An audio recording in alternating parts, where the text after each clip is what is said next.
So a question for you off that is, how have you maintained your high level of performance and frequency? Because anyone can make a bit of money, but it's 8 years for you, it's 4 years for me. How do you keep at that level? It's understanding that money and success is a lagging indicator. So what you do today, you're not going to see the money of what you do today. So you'd be an idiot to assume that when you're making money, it's because of your actions of that day. No, you're making money today because of what you did all these other years leading up to the money. So if you stop doing those things, the future is going to reflect the present action, because money is simply a lagging indicator. So when you know that money is a lagging indicator, what you want to do is position yourself to consistently be doing the things that yield you long-term results. And most people, like we said, they make a little bit of money, they get complacent. Why? Because they think that what they're doing today is bringing them money. No. What you did before is bringing you the money today. So ensure that you continue doing those things today so that brings you money in the future. It applies with money, it applies with physique, right? You don't have a great physique today because of the fact that you went to the gym yesterday. You have a great physique because of every single day that you went to the gym leading up to this moment. And if today you become complacent and you stop exercising consistently, in the future, your body will morph and your body will become a reflection of your actions. So money, success is simply a lagging indicator. And when you understand that, you play the long-term game. That's really fed into how you've learned and how you've been able to implement those steps too, right? And I want to take this direction around sales and persuasion. So you run like multiple different businesses, but how do you think about sales? I know you mentioned Zig Ziglar a few times. What are some of the influences you've had in sales, and how do you think about that process? We live on an economic planet, right? Most people fear selling. Most people fear selling because either one, they fear that they're going to be judged, or two, they simply think that it's immoral. But when you understand that something can be offered that is of high value and that is good for people, I want people to take it. For example, let's say there was a stranded individual with a ton of money in the desert. I would go sell that motherfucker water. Right? And I wouldn't feel guilty of selling him tens of thousands of bottles of water, right? Under the premise that that's what he needs. So most people that don't make money is because they don't develop the fundamental skill set of selling. But every day you're selling. You're selling your girl to stay with you. You're selling your audience and your podcast to continue listening, right? You're selling yourself to continue doing it. So developing the essential skill of selling is basically your ability to convince individuals that what you have to offer is better than what they have to offer you, which is money. So as long as what you have to offer is a higher value than that what you're selling, then you're good. Now, that's on the first side. The second part is the people that sell just to make money, and they don't care about what it is that they're selling. If you sell something to somebody that they don't need, right? If you sell something to somebody and they don't actually need it, you're not a good salesman. You're a con artist, because you're selling something to somebody that actually doesn't need what you have to give them. So there's a fine balance, and you don't want to be the used car salesman, but at the same time, if somebody doesn't have a car and they have the money, sell them a car. It might be beneficial to them. Are you familiar with gap selling? No, tell me. Oh, I should have got you that book. You'd actually really enjoy it. Is it good? Gap selling is amazing. The guy that wrote it is called Keenan. Definitely read it, check it out. His whole philosophy is understand the gap, the current state of where they are. You can play this in Capital Club. So current state, future state, looking at firstly the numbers. So where are they, right? So let's say you use your health, you're overweight, let's say. You're overweight, how does that make you feel? Let's get the right numbers in place, exactly how that affects you. Understanding the problem. So why are you overweight? Oh, you have a bad relationship with food, so on and so forth. Understanding the impact. Now you can't pull up your pants, you can't hang out with your kids, you can't teach people anymore. You're just, the massive impact from that. Understand the root cause. Oh, it goes all the way back here, and the future state. So if you can map that clearly out for someone, you can say, yes, this is a great solution for you, or no, here's my friend, let me refer you to someone else who's going to be better than me. And they will decide if this is, you've given them the gap, and they'll be able to see how big the gap is. If the gap is small, it's fine. They shouldn't buy. But by creating that large gap, they can go off and do. And that's part of the sales process, is helping people realize those gaps, right? So you have attention gaps, you have educational gaps, you have information gaps, you have access gaps, all these things. If you can showcase a person, hey, like there is a big enough differentiator where by buying my product or by utilizing what I have to sell you, that it can fundamentally make you or serve you well, then I think it's beneficial. But I think a lot of people shun selling, they hide away from selling, or they criticize people that are really good at selling.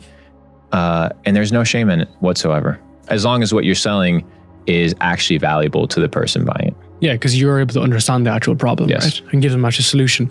How does that feed into Capital Club? Because I know you have a huge demand, 200,000 people or even more at this stage wanting to get in, and no supply. So you're not really leaving people in, is that correct? Correct. How do you think about building up demand, creating tension, and being able to create a great product so that when you open the doors, people come through? Yeah, I mean, at the end of the day, we only open it up to 369 people a day, right? So 369 people sign up every single day because there's basically your ability to compete to get in, because we invite X amount of individuals. I think it's about 2,500 people a day, but only 369 people can get in. But if you do the math of $369 times 369, you're talking about $130,000 plus net profit a day. So I make a ton of money. It's in the numbers. You just have to be able to play the numbers. And I don't need to make $10 million in one day. I just need to bring in high quality individuals, because my goal isn't to make 130 grand net profit a day. That's cool. Yeah, I have business partners. That's not my money. That's the company's money. That's the club's money. My goal is to build an ecosystem that is really good. And that ecosystem, I can't flood it with people right away because it takes time. It takes a process. It takes development. So since I'm not broke and I'm not in a situation where I'm hungry for money, or, I am kind of nervous that I got to pay my bills, or, I have so much overhead and expenses that I have to go do some gimmicky bullshit, then I can take my time, because money is no longer the objective when you have enough of it. My objective now is to build the largest entrepreneur network on the planet, and I'm going to do it. Talk me through the marketing of that, because I know you have stories that appear and disappear and then they're gone, and you take down videos and so on. So is that part of your marketing? Like, how do you think about that? Well, not really. I think that if you actually care, you'll show up. So why should I keep my information open and available for infinity? Why? Because somebody else told me to? No, I don't know. If the internet didn't exist, you would have to show up. That's what happened back in the day. Yeah. So you're going to have to show up. If not, the information might not be there tomorrow. So yeah, sometimes I delete posts, sometimes I delete videos under the premise that I think that they're highly valuable. And if you sought out the information and you got the information, you should have an advantage over the people that weren't intentional to get it. Where does that philosophy come from? Like, did you learn that, or did you look back at history and think? Not even. It's just, there's a verse in the Bible that says, don't cast pearls to swine. So if I think my shit is highly valuable and I think it's really good for the market, then why would I want everybody to know? No, hell no, bro. That's interesting. Once it's 20,000, 30,000, 40,000, I'm deleting that shit right away, because I put out some valuable bangers. There's some stuff that I put out that is really deep, top tier level information. And what the people that don't pay attention. That's one. Two, familiarity breeds contempt. So if I'm out here just blasting content every single day, you're just going to assume that it's readily available and you're just going to fuck off. No. If you want top tier entrepreneurial content, you want to develop and you want a great community, you're going to have to show up, just like everybody else that actually wants it shows up. But that's interesting, because you're putting out so much content a day, but then you're restricting some of it then coming back. So people have to basically jump around for this piece of content. I don't even have a ton of content. I mean, 2023, we did 2 billion plus views on 10 podcasts, 10 vlogs, and maybe 20 other pieces of original content. So I don't make a ton of content. I just understand how to distribute content extremely well. So if a video gets 1 million views, I know that same video can get 50 million views. I just have to market it extremely well. So I look at content more like winning products in e-commerce, because that's my background. So my goal is to find a winning product, aka a winning piece of content. And once I have it, is scale that winning piece of content to the moon. So like, I'll have one podcast. Okay, perfect. On the main podcast, let's say we do this podcast, gets a couple 100,000 views. No, this podcast will get 50, 100 million views, because once it's validated that it's a winning piece of content, I just have to scale it to the infinite. Why do you think people can't do that themselves? Like, what's the attributes that they don't basically have to identify like a winning podcast or product to be able to scale it, because people will just put out a shit ton of average stuff? because they think that it's a numbers game when it comes to content creation. It's a numbers game when it comes to content distribution. It's two completely different scenarios. If you can't distribute content, it's like Peter Thiel says, you don't have a business. You don't have a business. If the way that you distribute is by creating a ton of content every single day, then you're just basically spamming the internet with original content. I'm going to spam the internet with limited high quality content, which is a completely different scenario to what everybody else is doing. But I'm going to start ramping up my content. Now I'm going to fuse a ton of top tier content with a lot of content, original content. And my goal is probably 10 billion views 2024. What's your observation for 2024 in terms of trends, businesses, even like monetary policy? Let's talk about a couple trends for 2024 I wrote an article called Predictions for 2024, and some of them already occurred, right? So I predicted, like most people, that the Bitcoin ETF was going to take place. It happened. The middle class being priced out of a Bitcoin, it already happened. I see direct-to-consumer brands highly focused on the health and wellness niche. I see a lot of e-commerce opportunity when it comes to politics, right? So anything that has to do with the election that's coming up, there's a lot of money to be made. I remember selling a little gold coin last election that had Trump's face on it, profile face, and I made $1.6 million in sales, right? Why? Because it only made sense at the time. Yeah. Obviously that won't sell now, but it did extremely well. So trends that I like to kind of observe are in three categories: e-commerce, which is where I'm experienced; money in markets, which is kind of general macro understanding of the markets; and then cryptocurrency and kind of DeFi, decentralized finance. So on the e-commerce side, you're going to see a lot of, I think, once the printers pick up again, you're going to see a lot of mergers and private equity come back and start buying these micro brands and these small companies to put them under an umbrella and kind of have them under a holdings company, which is kind of what we saw over the last couple of years. But like you said, with the recession and the money printers being turned off, that slowed down. But you're going to have a huge potential in the health, beauty, wellness niche. Longevity is absolutely crazy. In the money in markets, US going to continue printing out of thin air. It's just inevitably going to happen. I think that there's a high upside on stocks that are undervalued right now, like PayPal. PayPal is going to absolutely smash it. Shopify is going to continue leading e-commerce. You're going to have Robinhood start becoming popularized with retail again. So you're going to have a couple stocks that are going to perform extremely well. Last year I called the kind of the tech rebound on stocks. So I allocated 10% of my net worth into Meta stock when it was about anywhere from $90 to $77. It was layered in. So it was a pretty good buy.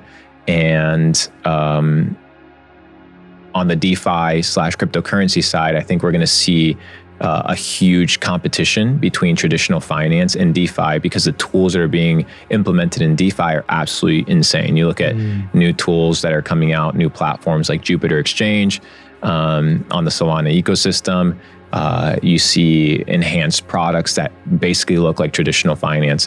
It's really crazy. I won't do it now, but if you go on the App Store, you tap the search, you input Phantom Wallet, which is one of these DeFi wallets. You download it, you create a crypto wallet on it, and you go to the exchange, and somebody sends you, let's say, $50 in Tether, $50 in USDC. You could be trading, or you could be in the market buying crypto within 5 minutes, right? If I wanted to open up a bank account, then I wanted to open up an E-Trade account or an Ameritrade account, I would have to get KYC'd. I would have to wait 3 to 5 business days. I would have to suck somebody's dick if I wanted to pull my money out. I'm good, dude. So you're going to see a big competition coming from the non-KYC decentralized finance space to really come and fight for the market. And the market always gets what the market wants.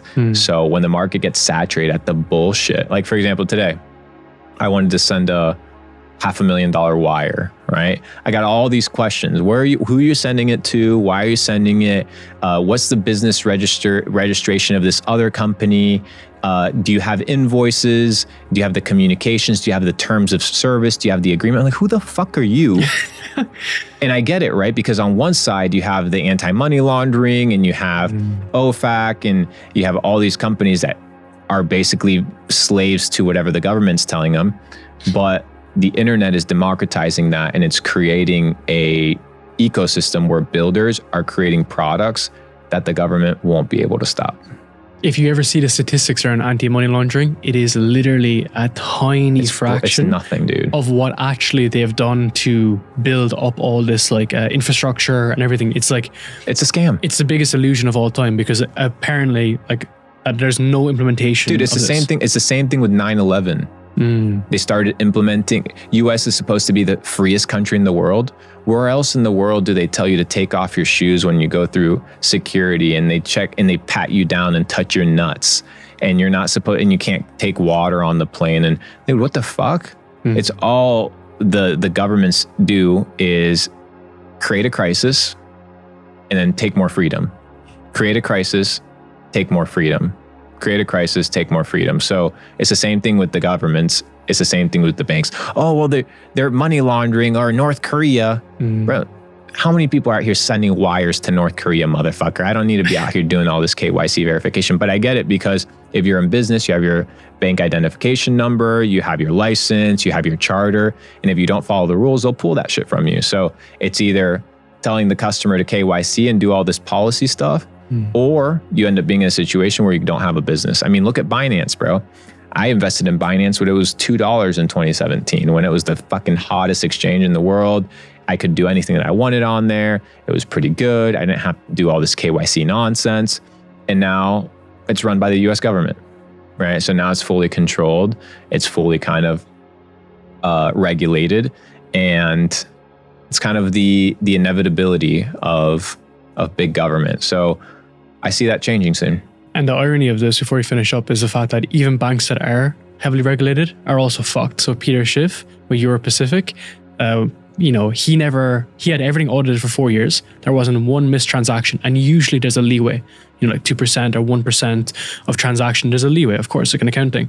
He didn't have one misspelling for all his years, and they came and took his bank, and it's over. And the reputation was such a big impact that he couldn't come back from it. And what the irony is, the bank was already sold to a Texas-based bank, and he was getting it off his plate. Crazy. And that's the situation he's in now. And it was all his own money. I think he put up 10 to 40 million of his own money, and it's all gone. And sorry, last thing I'll say on this is 62 million of customer deposits is on hold. Wild. That's the biggest impact. Wild. And yeah, that's what happens when you are institutionalized and when you're a slave to the system. You have to play by the rules of what some bitch motherfucker in a white collar tells you that is or isn't supposed to be the rules of the game. Fuck them. Let's continue building DeFi. Let's continue elevating these digital tribal formations. Let's continue supporting these internet creators. These people actually want to see a better future. And I think the sky's the limit, brother. Luke, let's say a massive thank you, man. I really appreciate it. Thanks for having me, homie. Many more. Hashtag undeniable in the comment section if you want to live a life that is undeniably, visibly the best version of yourself to inspire others. Cheers, motherfuckers.